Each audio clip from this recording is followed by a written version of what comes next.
Welcome to all of our ISM members and guests to our program today, hosted by ISM New Jersey. I'm the Executive Director, Kathy Perna. Please be sure to use the chat or the Q&A for any comments or questions you may have for our speakers today.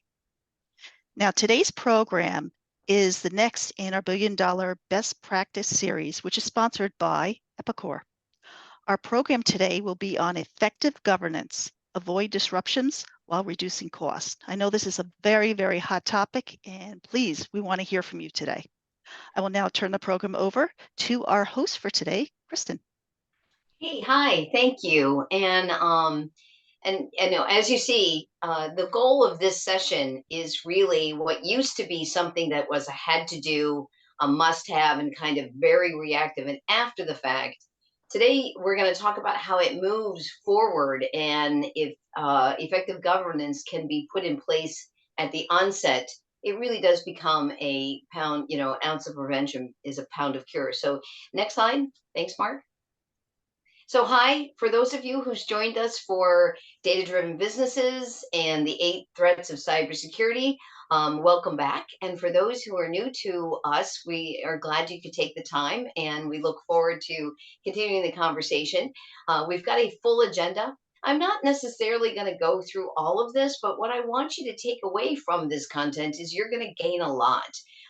Because as part of this $1 billion Best Practice series, we have got Epicor's Chief Legal Officer, who I'll introduce in just a moment, to share with you some of his industry best practices, as well as his his SVP of compliance. So next slide. And so, for those of you who are new to Epicor or new to this series, we are an ERP provider, a software publisher, if you will.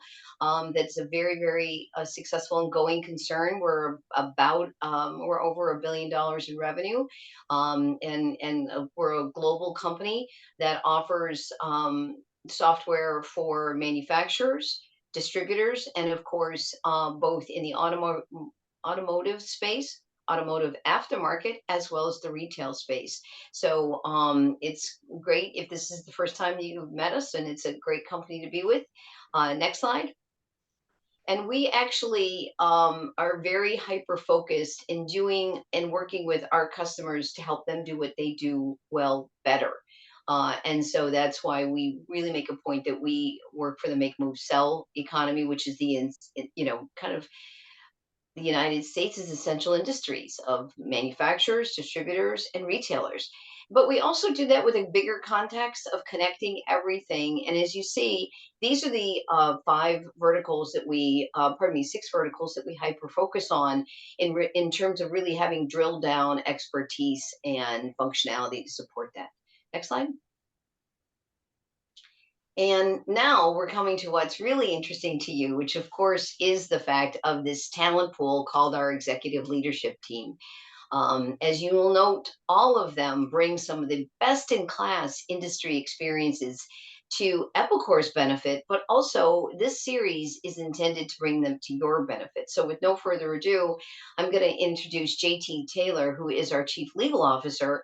And as you noted, Sony, Disney, Accenture, there's some really great notable brands, but that's some of the best in class practices that are benefiting Epicor that he is going to share today, along with Mark Nyquist, who has been with Epicor for over 24 years. You can see his extensive certifications at the bottom of the screen, but also been really deep into governance, risk, and compliance for the last 8 years. So, Mark, let me turn it over to you. All right. Perfect. Thank you. So actually what we're going to do is we are actually going to have a conversation with JT and I so that you can kind of get a feel for how we do governance, risk and compliance, and why that's important for you. Okay, folks, so I'd like to introduce myself. I'm JT Taylor, and Kristen, thank you very much for that wonderful introduction. This really actually is a focus on Mark more than me. Mark is an absolute expert in governance and compliance. And so what he and I are going to do is talk a little bit about how Epicor approaches our governance and compliance, what we like to do, what we think about, and what suggestions we may have for you that maybe you can take away and apply to your own business practices or other folks that you are chatting with. One of the things that I think that we need to focus on first is just literally what we see up on the slide. What is governance? I mean, a lot of people talk about governance. They have a lot of different interpretations about what governance is. Some people use the word compliance as well as governance. They kind of use it interchangeably. So what I'd like to do is just focus on the term governance. And I'd like to have Mark just tell us a little bit about, from his expertise, what really is governance and how do these things tie together? So Mark, when we're talking about governance and governance for an organization, what does that mean? Yeah, thanks, JT. I think that this slide kind of represents a lot of what people think about governance, but you can really kind of boil it down to what I would call consistent expectations with the tone from the top. And what I mean by that is that when you have good expectations in governance that your leadership agrees upon, then you can start to reap the benefits that I've got listed on the left. But I think, more importantly is, there's a lot of things that make up governance. Is, you've got legal frameworks, what industry are you in, what type of transparency do you have with your internal employees, your board of directors, and your customers. But ultimately, what happens is when you've got a good governance in place, there's a lot of things that you can count on. First, risk reduction. You're looking ahead. You're finding the risks that you have, and you are putting mitigation in place in order to avoid those risks. You have efficiency gains because when you have a standardized process that is following frameworks, you don't repeat work. You don't have to go back and fix problems because you're doing it right from the first, and that ultimately leads to cost reductions because you're not doing things twice. But when you put all these things together, what they translate to, what most people are looking for, are things like you have a reputable image for your company because you are doing things that are consistent. You have a healthy culture within your company because everybody understands that leadership from the top is engaged with whatever types of frameworks that you're putting in from a governance perspective. It also brings a certain level of business stability because you are not constantly changing your mind. You have a core set of principles and North Stars that you're following in order to meet this. And quite frankly, that also makes you more resistant to like market or regulatory changes because you are on top of them and you're following what they are. And I think another good point on governance is that a lot of people think about this in terms of like IT risk. But really, governance is whole company. It's IT, it's financial, it's legal, it's ethical, sales, and so on. So, you put this together, and a good, solid governance really should be the foundation of how a business operates. Yeah, I think, for a long time, people always said that, good ethics was good business. I think that what we're also coming to realize is good governance is good business. It just simply means that you're moving efficiently, that you're moving with forethought, and that you're actually providing a truly an ethical and thoughtful business product to your customers. So, Mark, when we talk about a governance program, a lot of folks are like, well, how do I even get started with the governance program? What does that even, we talked a little bit about what it means, but what am I supposed to do? How do I even get going at some of the basic levels for a governance program as you and I might think about it? Yeah, I mean, everybody's got to start somewhere. So, a lot of companies, especially if you're starting off as a small company and growing, you may not have a lot of governance. So the best way to start to put your program together is really start to think about what industry you're in. In some cases, you may be regulated. Maybe you are in the aerospace and defense, or even if you just take credit cards, right? So, PCI is a framework that just about everybody needs to contend with. So you need to think about your specific industry to know where you start, what kind of frameworks and what kind of governance do you want to put in place. But then I think what's really important is that leadership is brought in, actually leadership drives the whole governance process. Because if there's not buy-in from the top, then everybody, from the top floor to the shop floor are just going to think that it's a bunch of policies and procedures that they don't have to read, and it doesn't have importance. But when leadership comes in and they actually express the why, they talk about, why are you doing certain things? Why are you putting certain frameworks in place? Why are you auditing to those? And they make people understand why, and they kind of go over the benefits that we talked about on the last slide.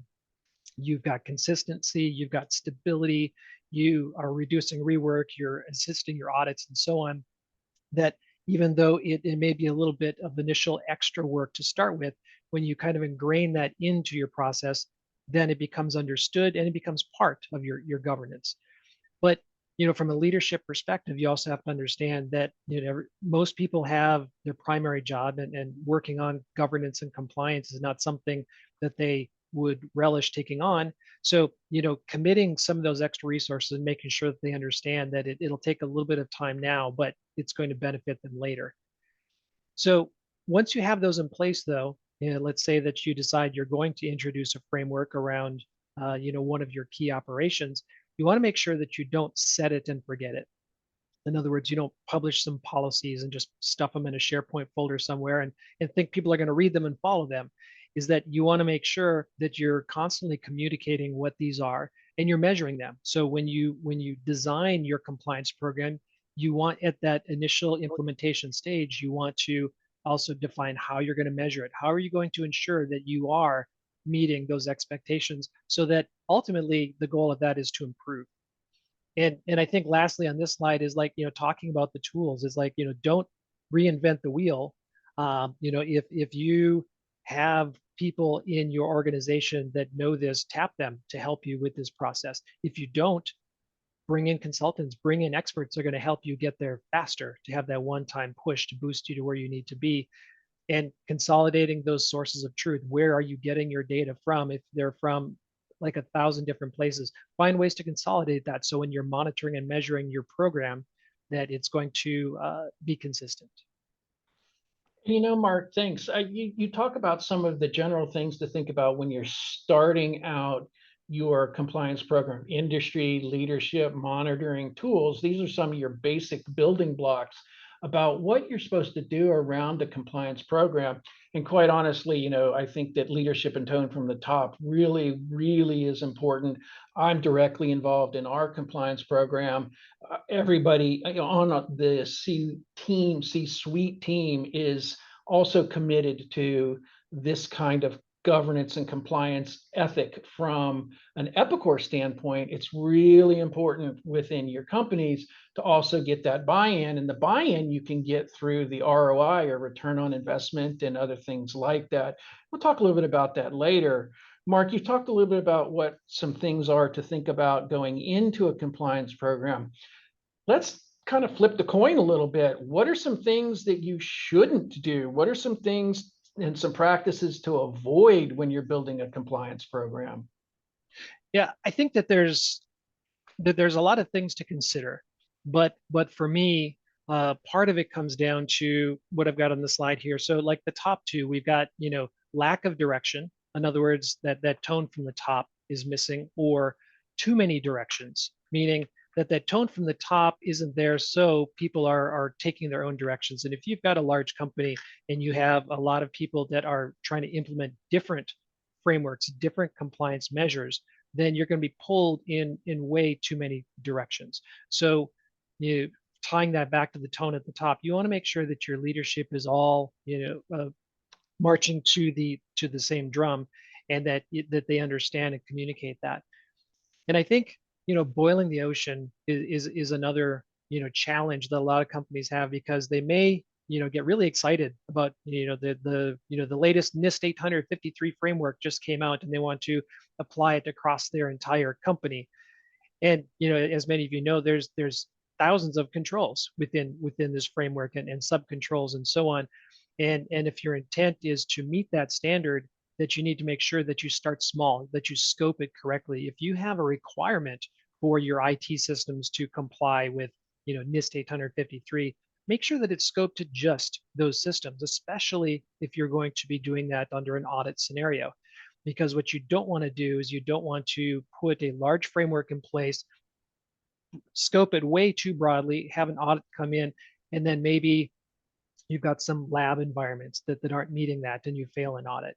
So you do want to make sure that you scope things correctly so that you don't fall into that situation. However, I will caveat that by saying that if you are going to adopt a standard, you do want to think about those low-hanging environments to see how could them adopting some of those elements benefit you. Because remember, it's always the lowest tier that is going to be exploited first. So a lab or a development system or something like that that doesn't have proper controls is going to be targeted first. So the tide rises all boats. So when you do think about your frameworks, do consider those lower areas of the company so that you can start to put those in place outside of an audit. And you may be surprised to find that it's easier than you think.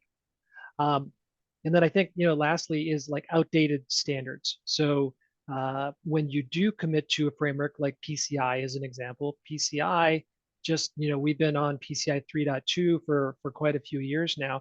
PCI 4.0 is coming out next year. So making sure that you understand how those change over time, what your requirements are, how do you do gap assessments across, your systems, if you're talking about privacy, privacy compliance and things like that, that you understand that these things change over time and you need to stay on top of them. And I think the scoping issue that you bring up is absolutely critical.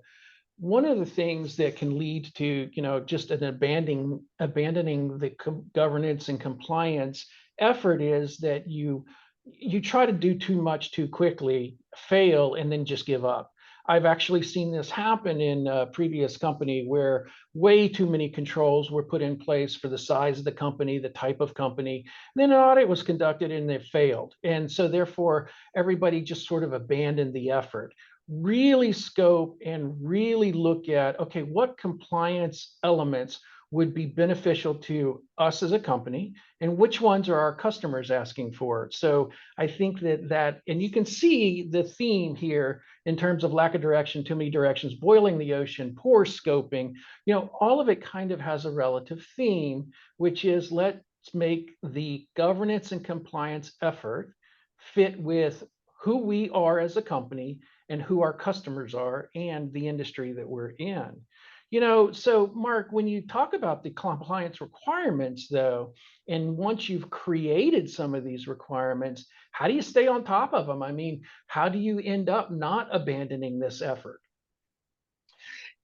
It kind of goes back to where we started with your compliance program, is that you are most likely in some form of an industry. So you want to make sure that you follow your industry's best practices. And that could mean that, let's say you're a German auto manufacturer, that there are going to be some industry best practices that you're going to need to follow. You may look at your competitors and see, what are they doing? What types of frameworks and governance do they have, so that you can see what they believe are best practices. Emerging laws. This is another one. I mean, GDPR, that came up, quite a few years back, but it caught a lot of people by surprise because they weren't prepared for the scope and the volume of what that meant or how that would impact their business. Staying on top of those emerging laws, California's CCPA data privacy, and there's a lot of other ones that are coming up. Germany has a lot of data privacy laws. So watching for those, especially within your industry, is a great place to see where you need to go. And customer feedback is a really good one. At Epicor, we have thousands of customers, and we get a lot of feedback from them when we come in and say, hey, are you compliant with X, Y, or Z? And transparently, sometimes we've never heard of these before. So our exercise is to go through and look at the regulation, look at the requirement, determine the scope. Is this about one of our hosted environments? Is it about the way our product operates? Is it about the way that our company operates? And then we do a gap assessment and we look to see, do we meet those requirements? So getting that feedback from our customers as to what's important to them really is a good indicator of what what the industry wants. And generally that could lead to contractual obligations. So sometimes our customers would say, you know what, I need you to be compliant with this, and I need you to put that in our contract. And so, staying on top of that means that now you need to make sure that your compliance program and your governance program continually addresses that and make sure you're still on top of that. And then lastly, there are some intelligence, feed services that you can subscribe to that talk about when regulations and policies change. It is a bit of a fire hose if you can't filter that down, but if you need to stay on top of those, that it's certainly something that you could look at as a way to stay on top of what your requirements might be. Earlier you had in there that one of the elements of having a good compliance program is committed resources or commitment from the company. Can you, I mean, look, this is a topic for everybody. That's a real issue. It's like, well, how am I going to commit resources? What resources do I need? What do I need to think about when you talk about putting resources in place to actually carry out this? It's all great in theory, but you need somebody who's going to actually carry this out. You need some resources. What do those look like? It's the same equation for just about anything. It's time, money, and people. But it really does come back to commitment, right? So leadership is going to come in and say, here are the things that we need to do. We are either contractually obligated, our customers asking, or we're regulated to do certain things within our governance program. And then you need to understand, what does that look like from a time perspective? How much time is it going to take? Do you need to spend some extra dollars, to make sure this works? Is that extra headcount? Is it consulting? Is it just time? And then the resources. Again, not everybody is dedicated to a governance task or a compliance task. This is going to be additive to what they already have. But when you put these things together, and leadership really does commit these because they know that that's what they need to in order to meet obligations, then communicating that from the top that says, look, if we do this, this is going to reduce rework. We're not going to have to redo something because we didn't do it right the first time. This is absolutely going to reduce audit costs. I don't know if anybody has had this experience before, where you enter into an audit, you're not prepared. The auditors are asking you for lots of evidence, and I don't care if that's an IT audit, if it's an HR audit, if it's just a overall governance audit, that you're not prepared and you don't have what you need. When you do prepare that in advance and you're very thoughtful about how you monitor it, how you document it, how you collect the evidence that demonstrates that you walk the walk, you're going to reduce your audit times by 50% or more.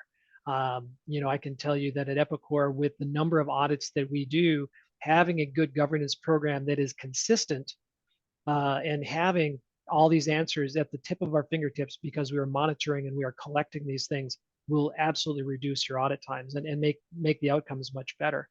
But more importantly is you avoid things that you don't want to see, like data breaches or privacy lawsuits, or being in the news for reputation because you're not doing something right. So making sure that leadership puts these things in place, it's a commitment, it's an investment, really, that yes, it costs more upfront. Yes, people are not going to move as fast as they did to start, but when they start to see the benefits, you can move faster, because of all these things that I just talked about. And you get the benefit of knowing that there's some level of consistency, and psychologically that's a big benefit to the folks that are working in your governance program.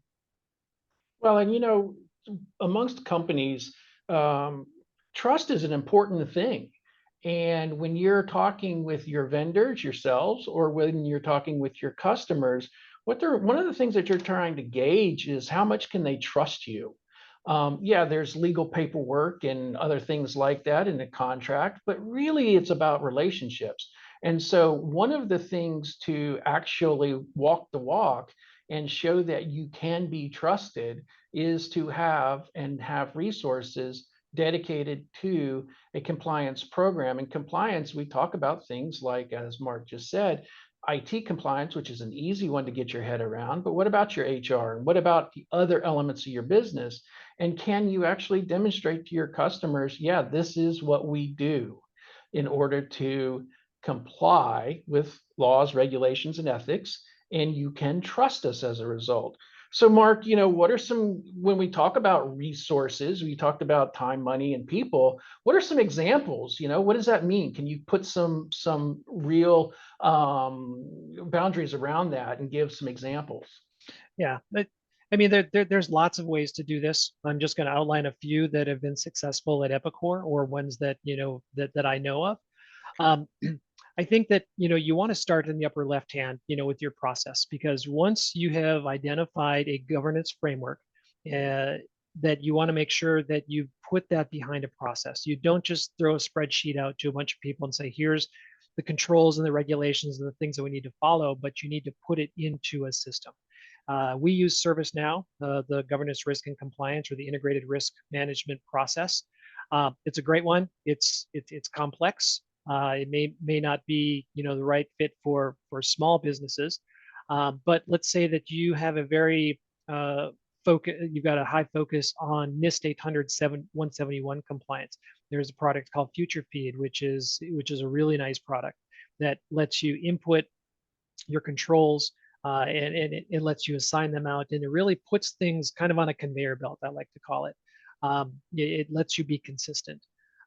You've got other things that kind of feed into your process. We use KnowBe4 as our security awareness training and our phishing campaigns, and so on. So you want to make sure that you identify how you can take and put things into a scheduled process, even if that's a ticketing system. You notice I say not a calendar, because the thing about putting a reminder in a calendar is that it's like a river. When the water flows by, you don't go back and look at it. So you want to make sure you're holding yourself accountable within that process. Then I think from a risk perspective, and I'll have more to say on risk in another slide, is you want to make sure that you're capturing that somewhere. Again, we use ServiceNow. We also use OneTrust for our third-party vendor risk, but you want to make sure that you're cataloging those someplace. Frameworks. This is really important because this is kind of like your blueprint that says, okay, what are we going to follow? And instead of just making up, your own, there's lots of them out there. So, I've got NIST on here as a great one. NIST has a whole bunch of frameworks that you can choose from. Like NIST 800-171 is more about cybersecurity, but it is a well-respected framework that you can adopt. You don't have to make it up. You can just go get it. You can also use something that's called a meta framework. We use something called the Secure Controls Foundation, which is a free and open source mapping. So you can pull in something like this and show how you are compliant with NIST, with PCI, with COVID, with whatever, just by doing a comply once, comply with many. So, and then lastly, if you don't have good documentation, you really need that. From a governance perspective, you want to make sure that your leadership has access to your documentation, and more importantly, your auditors. And if you don't have good documentation, yes, you can write it.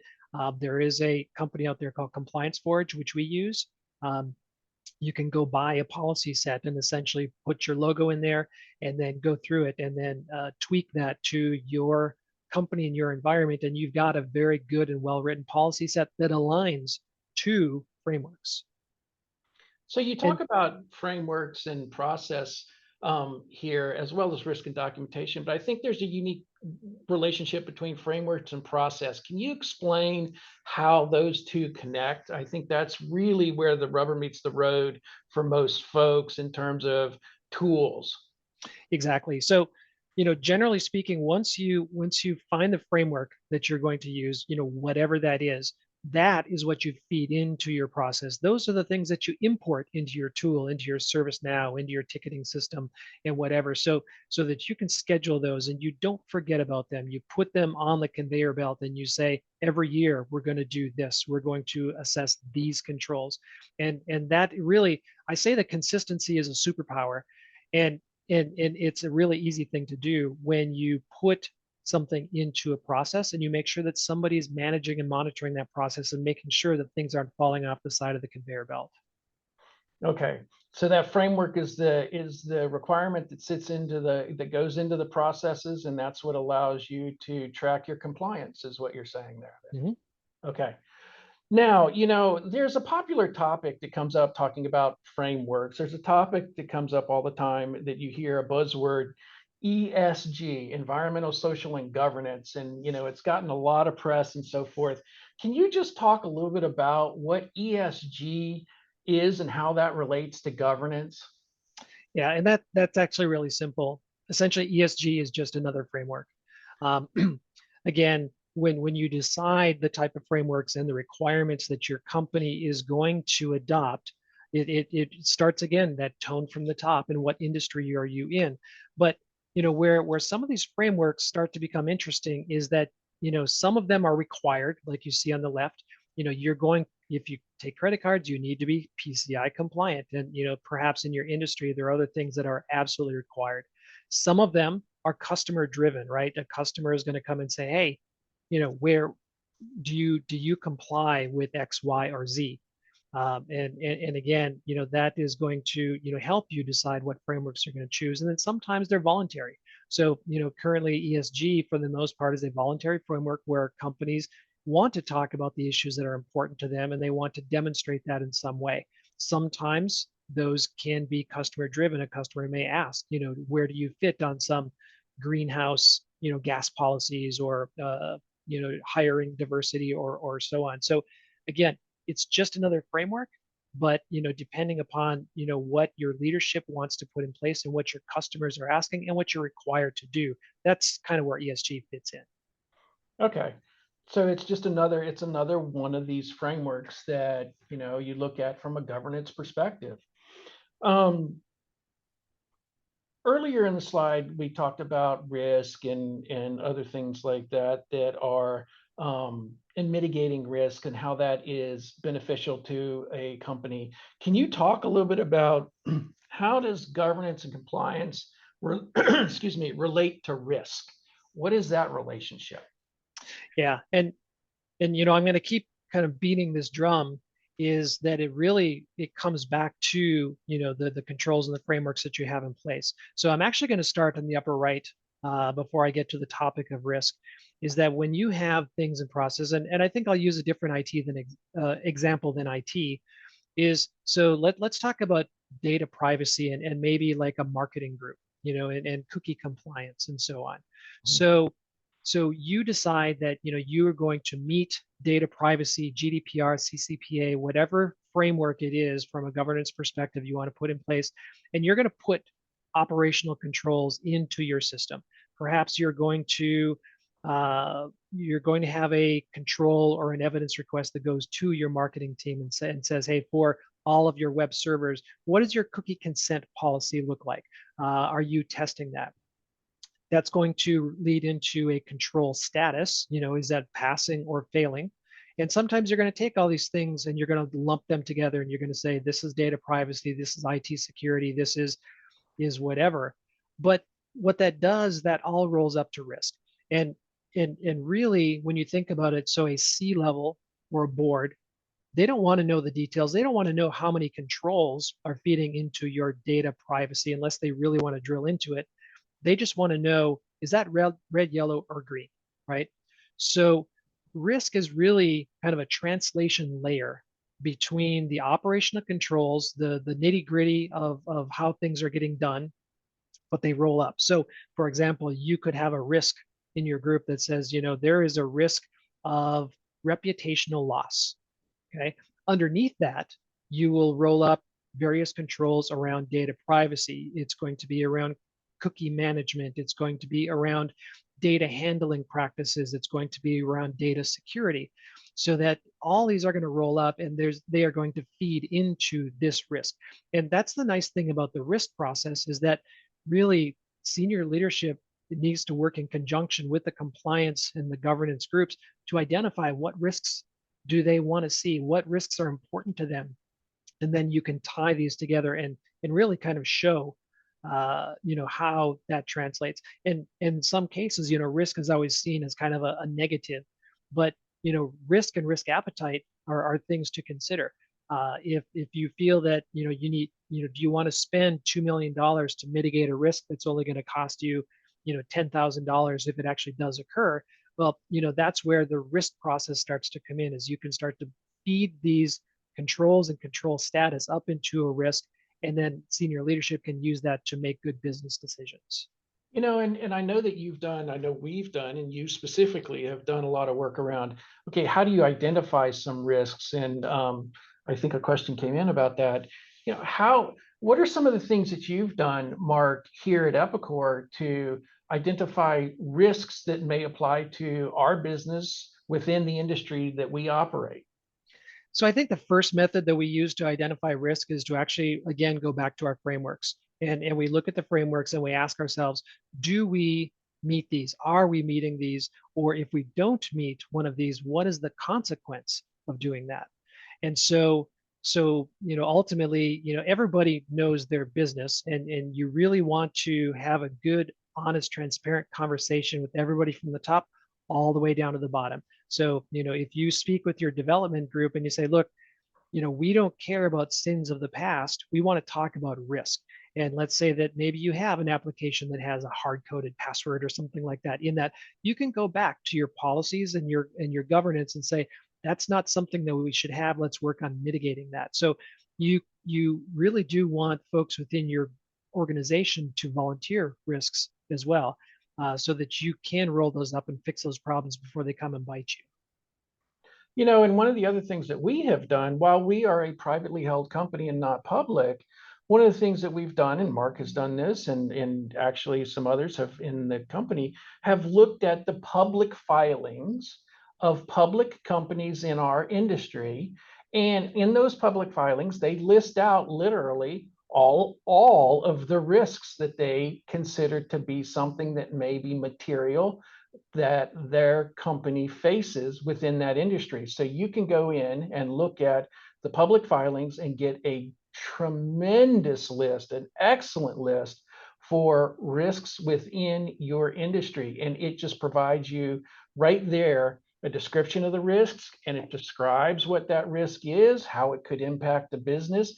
So you can actually use that, even if you're not public, even if you're just a small company, but you're operating within a certain industry, you can find a couple of these public companies and look at the risks that they list publicly and help to identify and drive the risk profile and the controls and other things like that that you may want to put into place in order to mitigate your risks.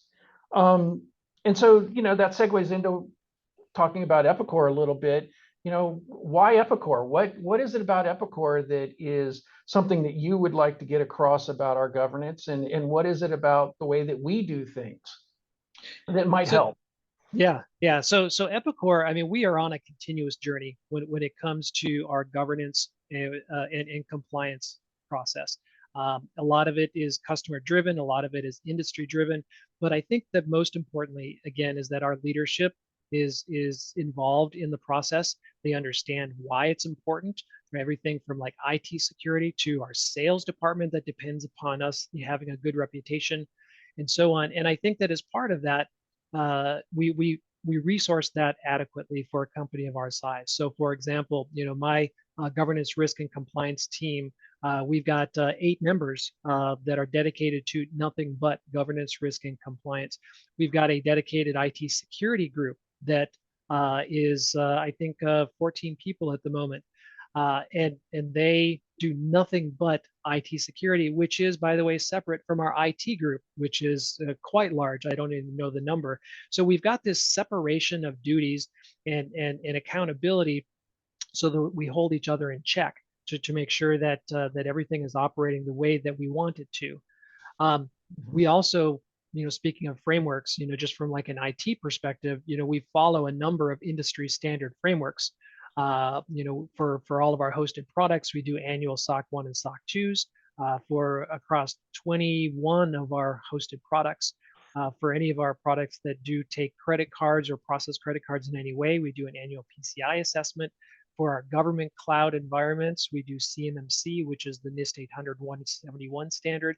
So we really align to industry standard frameworks. And I think more importantly, or importantly, especially when you're in the cloud, is that we leverage trusted partners because we don't have all the controls ourselves. So for example, when we host with Microsoft Azure, AWS, or Oracle Cloud, they handle the physical security for us. They operate the data centers. They have the redundancy and the power backups and the diesel generators and so on. So we make sure that we leverage trusted partners so that we offload some of our governance to them, but then we validate them and we make sure by monitoring their SOC reports that they're doing what we expect of them.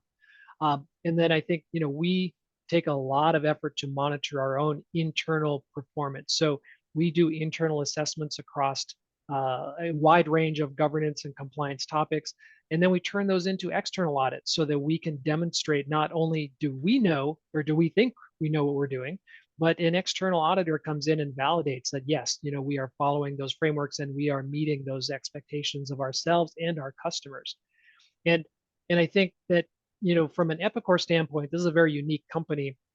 Going all the way back to that very first slide with all of our executives, is that we listen to our customers, and I think we're very approachable. If you've ever tried to reach out to Microsoft as an example because you've got a problem, who do you reach out to? You're going through layers and layers of complexity. Where with Epicor, we're very approachable, and we try and be as transparent as we can to help solve our problems. And if we are lacking in any way, we take feedback from our customers and use that for improvement. So when you look at this and you think about sort of our products, and there's a massive push by Epicor with its customers to a SaaS environment. How does this relate to this? Why is a SaaS environment important to a customer when it comes to governance and the things that we've been talking about? How do those tie together? Yeah, I mean, it's really important because when you put your data with somebody else, you need to make sure that they are going to treat that with the same care that you would, that helps you meet your requirements.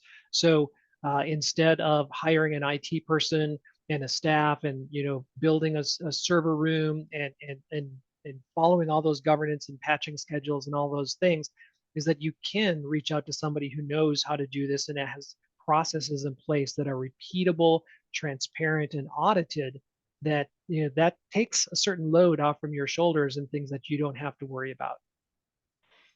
And I think it's also important when we talk about, we have under there, we measure our performance. We talk about cross-functional enterprise risk program. That's, quite a mouthful there, but really what we're talking about is that we meet on a quarterly basis, and we have the senior folks in the organization get together on a quarterly basis. And Mark was talking about, the frameworks and the processes and the tools. We actually put those up on the screen and we start talking about, okay, what are the risks? What is being measured? Where do we stand in those risks? Are we red, green, or yellow? Is there a problem? What is significant? Now, we don't talk about all of the risks. There are thousands and thousands of risks that are involved in a company. But what we do is we identify those really significant risks, and we get together as a group quarterly, and we talk about those risks. And where we are with them and what we're doing to mitigate them. Or is there risk that, look, as a business, is a business risk that we're willing to take? Is it a business risk we're not willing to take? So we have those real good conversations. And I think that that is a real key because it demonstrates the tone from the top. It uses the tools, it identifies risks, and it brings everybody together to talk about it. And it actually makes us, when we talk about being approachable and transparent, when our customers connect within the organization, they're getting the same story. They're getting the information that they need. Okay, Mark, so what are some key takeaways? I mean, we've talked about a lot of things here today. We spent 45 minutes so far talking about this stuff. What are some key takeaways? I think we could talk for 45 minutes more because it's such a it's such a good topic, and it relates to like the foundation of how people should be running their business. But I think that to kind of summarize, where tone from the top, you've heard that as a consistent theme throughout this, and in the lower left hand corner, kind of building the foundation of this pyramid, is you've got leadership. Leadership needs to buy into what it is that they need to do. They need to listen to their customers. They need to understand from an industry perspective what it is that where you need to go. Frameworks are going to be your maps, and that is going to be your standards, your compliance, your governance frameworks, and so on. And that's going to tell you what it is that you need to do when then leadership commits the resources within your company to drive those and make sure that those are following a process, that they're consistent, that you can report on them, that everybody's happy with the metrics that are coming out of your program, and that you're transparent about that with your company and your customers. That really will give you a good governance program. And really, you can substitute the word compliance for governance, but really, consistency is a superpower, and this is the map that's going to get you there. And I just want to add, I've had the pleasure of working for a couple of different other ERP vendors, and one of my previous employers had a customer who inadvertently misfilled a prescription. And you can, so there's the financial hit of the fine with that. There's the PR and the brand hit of that. And so those, and so, what we hope is we've taken some of the mystery out of that, so that to help you avoid situations like that, where in fact there was a $6 million fine. There was, all sorts of press about it, and that actually can affect sales. So what we're really trying to say is, think about it ahead of time, and you can actually save a lot of costs. You can actually continue your growth momentum, and you can also build out your brand with a lot of these things, which really do help you have a much more vibrant and healthy business. The other thing I want to add too is, having been evangelizing cloud forever, and you don't even want to know how long I have been at it. I wanted to also underscore that with the cybersecurities, I mean, look at MGM right now. If you are thinking about getting into the cloud or not, I can legitimately say the one thing about any kind of cloud environment is the investment that they've made in security. That it's very, very hard for smaller companies to be able to do that themselves for their own facilities. And so, again, in regards to protecting your data, making sure your data is available all the time, and of course, those protocols, to mitigate risk is all very, very important. And I love the way Mark also talked a bit about what is your risk tolerance. I think that's a super valuable point. Maybe rushing a product to market and potentially not having the best launch is okay, because you're in that market and you can endure, because it's a very fast moving market, or not. But there's a really important element to think through: is what is your tolerance for risk? How long can your systems be down? That kind of thing, as you guys go through this. But the long and the short of it is, we're here to help, and I'll take it back to Mark. Pardon me. Yeah, I think that we're kind of like wrapped from a presentation standpoint, but obviously this is a very complex topic, and we could speak for hours on this. So if there's any questions out there, be certainly happy to take them. Yes, absolutely. Morgan, do we have any questions on the chat? Let me see. Yes, here's one question. Okay. How do you get leadership involved? Yeah, that's that's a good one.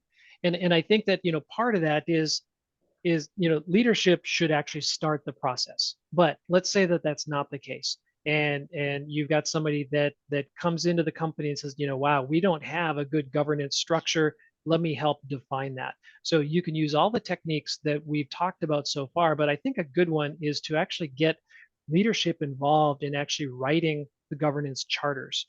So, you should, for your governance program, you should have a charter that's written that says, what are we doing? Why are we doing it?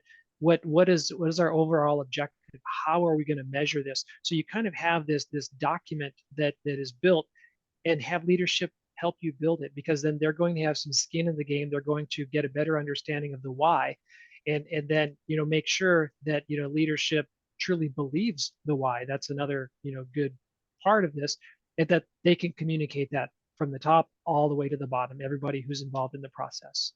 And I would also oh, I'm sorry, go ahead, GT. So recently I gave a talk with senior executives from some of our customers, and we were talking about this topic amongst other things. One of the things to really point out is, what's the return on investment, right? They're going to look at this and they're going to say, well, okay, you said that you want to have this tool and that person, and it's going to cost money. Why do I care? The return on investment is why they care.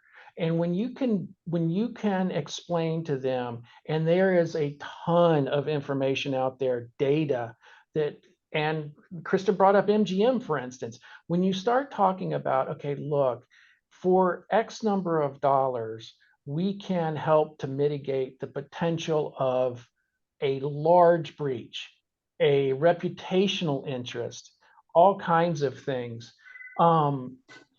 Those kinds of discussions and questions are, if we can answer those, then you are going to get leadership interested. Well, and I'll add one more thing, speaking like the MGM breach, right? So here's a company that, probably has, a fairly good governance in place, right? But the question is it being applied consistently? So, this one came down to essentially somebody calling on the phone. It was a social engineering attack, and they got a password. Now you have to ask yourself, well, if they had a governance policy that says multi-factor authentication is required in order to access sensitive systems, was that applied consistently? The answer is probably no. So when you do come up with whatever your governance process is, make sure that it is applied as consistently as you can, and you're auditing that and making sure. And again, that goes back to the process and making sure that you follow it. And also, too, collect those stories. Collect stories that you read. It's very topical. It's very newsworthy. And if some of those stories are like your business, pardon me, some of those businesses are like yours, then that make sure you're continually floating those up and making them topical with your executive management, so they see how real it is and those costs. MGM, think about it. I'm not going to rush to book at MGM anytime soon. I don't know, is anybody else? So there's also the degradation in revenues. So yeah, that absolutely is something that that the topical news stories can help make your case. Morgan, are there other questions? Yes. How can you use a risk program tactically? Mark, you ought to be able to speak to that. You do it every day. Yeah, here's the thing about risk, right? So when C-level helps define what the risks are, let's say that the risk is risk of security breach, right? So you got a lot of things that are going to feed into that process. And I'm sure that everybody has come across that one group that says, you know what, I can't patch my servers. They're just too old, but we have to keep them up and running. So here's where the risk program can help you, is that you can come in and you can say, you know what, great, we understand that. We're going to create in our risk register a process that says we've identified a risk, and you, owner of that system, need to either mitigate or accept it. And if you're going to accept it, you're going to be signing your name to this risk. So essentially, the risk program allows you to assign accountability to solving and mitigating risks. And it's amazing how often somebody says they can't do something until they need to sign their name on it that says that they can't do something about it, or that it's going to get escalated to leadership, and it's going to be visible on this C-level risk register. So risk can be used as a lever to make sure that you are getting what you need out of certain groups, especially if maybe there are differences of opinions as to how to solve a risk. And then also when you're talking with your customers in terms of tactical use, look, we are being asked constantly, I imagine most of you are as well, what is your IT security program look like? What does your data processing security look like? What that you can use that as actually a selling point.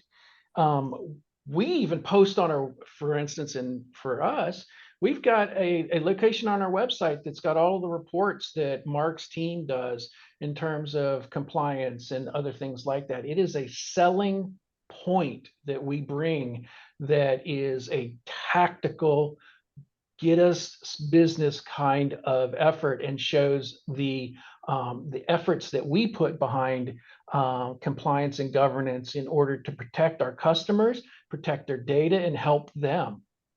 And that's actually a really good point for all of you who you're, something to ask for from your suppliers, and look at your suppliers. Absolutely. But also as a supplier, you want to make that information consistently, or make that information available, because what we've really seen since 2020 is inconsistency of accessibility, supply chain issues, etc.